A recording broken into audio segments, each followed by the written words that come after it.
Panda Pat here, and on today's episode of Metal Monday, we're going to be doing a sub-series that I like to call Under the Crimson Light. This is where we take a look at either a local band or a band that is famous elsewhere, but doesn't have as much notoriety in the U.S.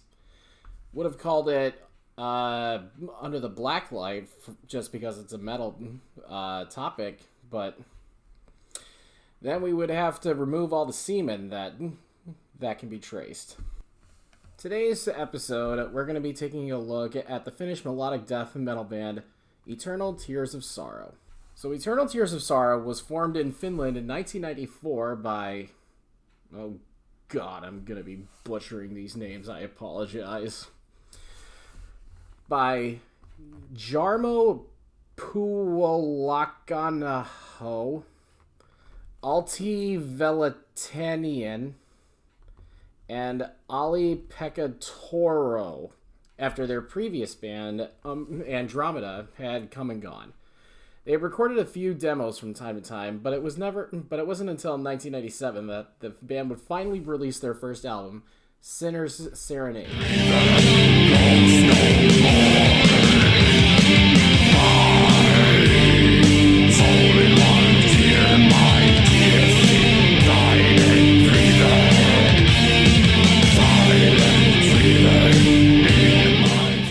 The album came out under a small record label called Extreme Records, which is located in Gothenburg, Sweden. Also known as the holy grounds for melodic death metal. They were picked up by a label I'm sure a lot of you guys are familiar with, Spine Farm Records, the following year after their second full-length release. Then in 2001, they put out their fourth and one of their most well-known albums, A Virgin and a Whore.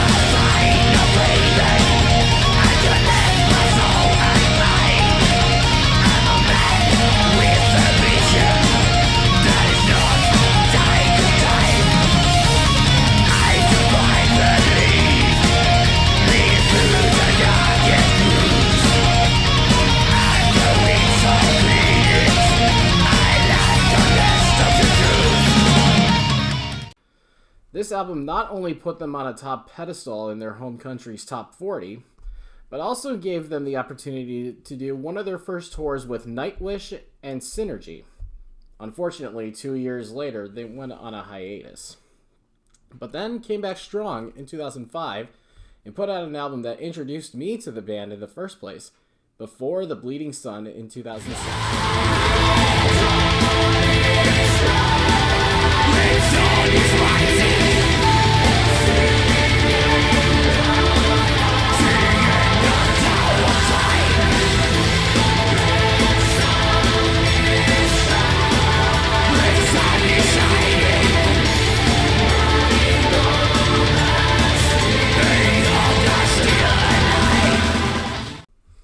After that, they put out two more albums, Children of the Dark Waters, which was released in 2009, and their most recent album, Savion Lapsi, which came out in 2013.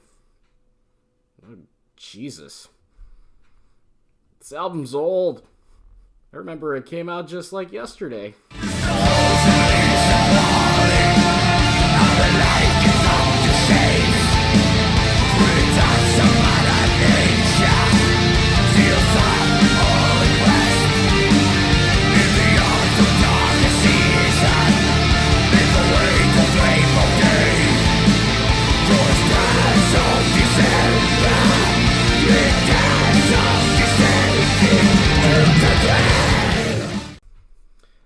They haven't gone on hiatus or retired. They're just spending their time writing new album. As they say, Rome wasn't built in a day. They're just spending time perfecting their craft. Granted, it doesn't necessarily help that they did record their first album in Gothenburg, but these days they have a great sound. I've personally always preferred listening to bands that come out of European countries, these guys obviously being no exception. Their orchestral moments when they started dabbling with that before the Bleeding Sun onwards really hit just right with the music that they wrote. As a former vocalist of a local band, I'm very picky with the vocal styles and techniques in the death and black metal subgenres. And I won't lie to you, the growls in these are probably some of the weakest that will be featured in this series. They still sound great to me. Call it nostalgia if you want, since I discovered these guys going into my junior year of high school. But I can't hate on the vocal style that Alti has. So if you haven't heard of these guys but love bands like Old In Flames, Dark Tranquility, and Soilwork, I suggest you check them out on YouTube, Spotify, and all the other major music streaming platforms. So, that'll do it for this episode of Under the Crimson Light. Have you heard of these guys before? What was your first album by them? Got a band to recommend for the series, in a local band and want to be featured in a future episode? Drop a comment below. And if this is your first time to the channel and love discovering new music or album reviews, make sure to hit that like and subscribe button on the channel. Hit the bell for notifications. Be sure to follow me on Twitter as well for more updates. And that'll do it for this episode. I'll catch you guys in the next video. Later, Gators.